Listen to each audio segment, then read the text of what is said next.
Viewers, हम पढ़ रहे हैं कक्षा 9वीं की गणित के अध्याय 12 के वेरी इंपॉर्टेंट क्वेश्चन। और अध्याय 12 में से 4 नंबर का एक क्वेश्चन आने वाला है। इसके पहले वीडियो में भी हमने अध्याय 12 का एक प्रश्न करा था जो कि बहुत इंपॉर्टेंट है। यदि आपने नहीं देखा हो तो पहले उसे देख लीजिए।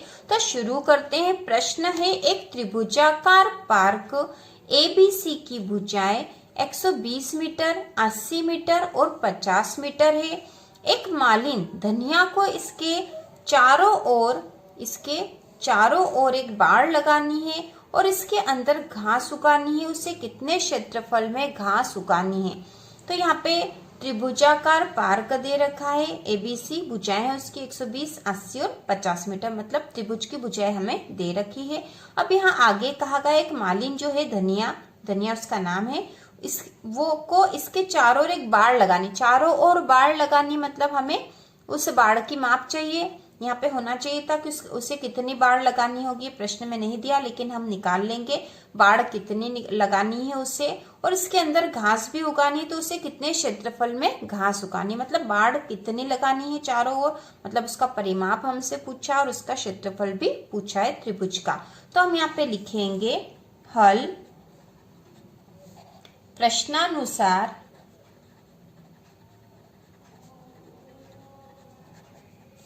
त्रिभुज की भुजाएं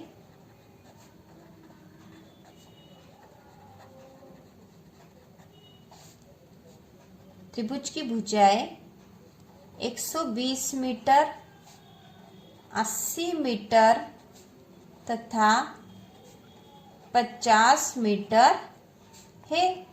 तीनों भुजाओं के मान अलग अलग है। इसका मतलब है स्पष्ट है कि एक विषम बाहु त्रिभुज है। विषम बाहु त्रिभुज वह त्रिभुज होता है जिसकी तीनों भुजाओं का माप अलग अलग होता है। तो यहाँ विषम बाहु त्रिभुज है। अब जो मालिन धनिया को इसके चारों ओर बाड़ लगानी मतलब उसे उसका परिमाप चाहिए। तो हम लिखेंगे त्रिभुज का परिमाप बराबर क्या हो जाएगा, तीनों भुजाओं का योग। तो हो जाएगा 120 धन 80 धन 50। ठीक है, तो बराबर हो जाएगा 120 और 80 हो गए 200 और 50 हो गए 250 मीटर। ठीक है, मीटर या फिर सीधा ऐसा मी करके बिंदु भी लिख सकते हैं। 250 मीटर उसका परिमाप हो गया है। अब हमें ये विषम बाहु त्रिभुज है तो जो सूत्र लगाने हैं उसके लिए हमको इसका अर्ध परिमाप चाहिएगा। तो हम यहाँ लिख देंगे, इसलिए अर्ध परिमाप बराबर, अर्ध परिमाप मतलब इसका आधा, मतलब बटे 2 कर देंगे तो बराबर हो जाएगा 2 एकम 2। इससे काट दिया हमने, 2 एकम 2, 2 दूनी 4, 1 बचा, 2 पंचे 10, 125 मीटर इसका अर्ध परिमाप हो गया। अब हम विषम बाहु त्रिभुज के क्षेत्रफल का सूत्र लगाएंगे यहाँ पे। तो हम लिखेंगे त्रिभुज का क्षेत्रफल बराबर under root S minus A, S minus B, S minus C. तो यहाँ पे एस क्या है, हमने पिछले सवाल में भी इसको अच्छे से समझ लिया था। तो यहाँ पर हम फिर से लिख लेते हैं, यहाँ एस बराबर अर्ध परिमाप। ठीक है, ये त्रिभुज की बात हो रही है, मतलब त्रिभुज का अर्ध परिमाप है, तथा ए बी सी बराबर भुजाएं हैं, ये त्रिभुज की तीनों भुजाएं हैं। तो अब हम इसका मान रख देंगे यहाँ पर, त्रिभुज का क्षेत्रफल बराबर अंडर रूट एस के स्थान पर क्या लिखेंगे, हमने निकाला था अर्ध परिमाप है 125। अब यहाँ पे 125 माइनस जो भुजाएं हैं वो है 120। उसके बाद फिर से s माइनस बी है, मतलब 125 माइनस जो दूसरी भुजा है वो है 80 की, और फिर से s माइनस सी है, मतलब अगली जो तीसरी भुजा है। तो 125 माइनस वो 50 मीटर की, तो माइनस 50 हमने लिख दिया। त्रिभुज की तीनों भुजाओं का मान यहाँ रख दिया है। अब हम इसको हल कर लेंगे। तो हम यहाँ लिखेंगे बराबर अंडर रूट 125। अब यहाँ 125 में से 120 घटा दिए तो कितने बच जाएंगे, 5। अब यहाँ 125 में से 80 घटाएंगे तो कितने बच जाएंगे, 80, 90, 100 और ये 25, मतलब 20 और 25 मिलके हो गए 45 बच्चे हैं यहाँ पर। और उसी प्रकार 125 में से 50 घटाएंगे तो बचेंगे 75। ठीक है, इसमें से घटाएंगे तो 75 बचेंगे। अब हम और इसको हल कर लेते हैं। अंडर रूट, अब ये तीनों संख्या और ये 125 ये आपस में गुणा में, इनके बीच कोई निशान नहीं, गुणा वाली संख्या हो गई है, गुणा 45 गुणा 75।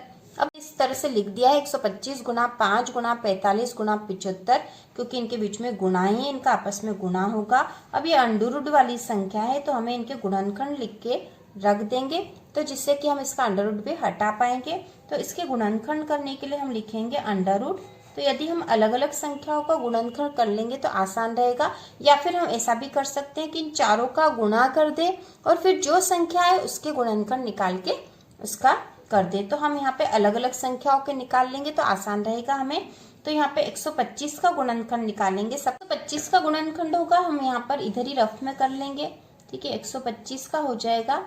सबसे पहले इसको किस संख्या से कर सकते हैं, 3 से नहीं होगा, 5 से ही होगा सीधा। 5 दूना 10, फिर 5 का 5 बार पहाड़ा बोला तो 25, फिर 5 का फिर से करेंगे तो 5 25 हो जाएगा। 5 एकम 5, 5 गुना 5 गुना 5 हो गया है। तो 125 का हमने लिख दिया है 5 गुना 5 गुना 5। अब इसके बाद जो संख्या वो है 5, तो 5 का 5 ही रहेगा, तो हम सीधा लिख देंगे गुना 5।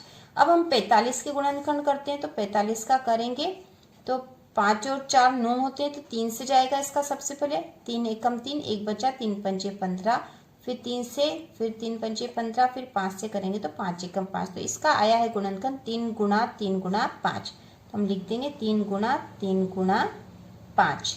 अब हम 75 का करके देख लेते हैं।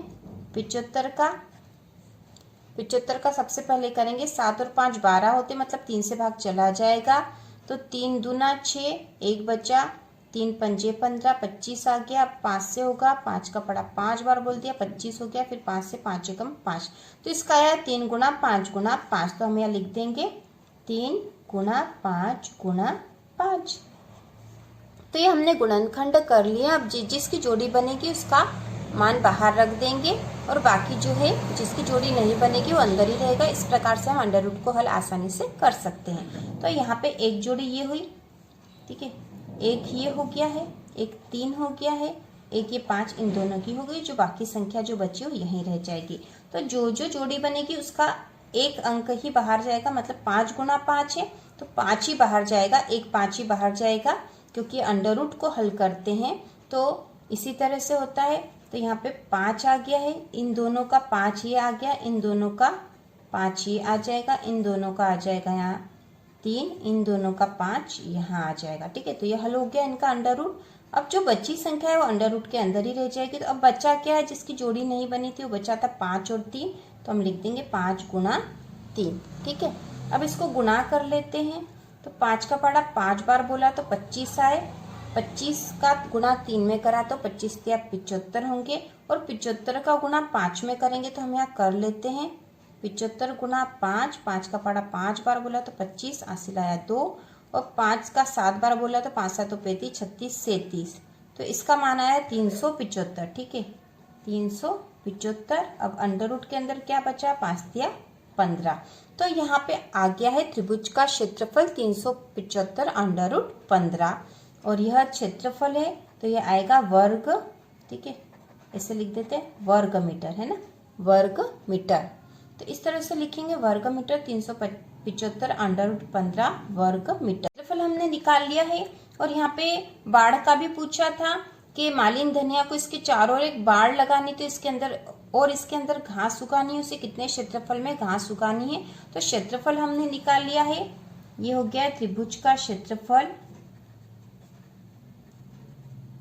बराबर 375 अंडर रूट 15 वर्ग मीटर। और यदि हमें प्रश्न में ऐसे अलग से पूछा जाए कि कितने दूरी में बाढ़ लगानी है तो इसका परिमाप आ जाएगा ऐसी स्थिति में, और इसका जो परिमाप था वह था 250 मीटर। ठीक है, परिमाप कितना था, 250 मीटर आया था, और क्षेत्रफल आ गया है 375 अंडर रूट 15। तो हम यहाँ आंसर में लिख देंगे, आंसर क्षेत्रफल बराबर 375 अंडर रूट 15। और यदि परिमाप पूछे तो आप परिमाप करके भी लिख सकते हो यहाँ पे। तो इस प्रकार प्रश्नता बहुत आसान है, हमें केवल इसके मान रख के इसको हल करना है, क्योंकि परिमाप हम तीनों भुजाओं को जब जोड़ देंगे, त्रिभुज में तीन ही भुजाएं होती है और तीनों भुजाओं को यदि जोड़ देंगे तो उसका परिमाप आ जाएगा।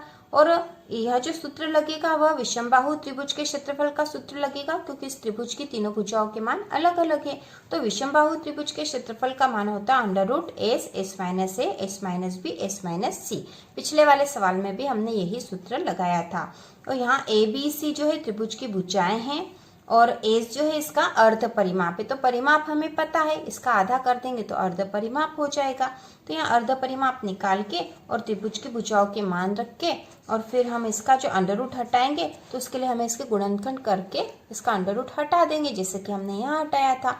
तो इसी प्रकार के और वीडियो देखने के लिए और वार्षिक परीक्षा के इम्पोर्टेंट क्वेश्चन के लिए चैनल को सब्सक्राइब कीजिए।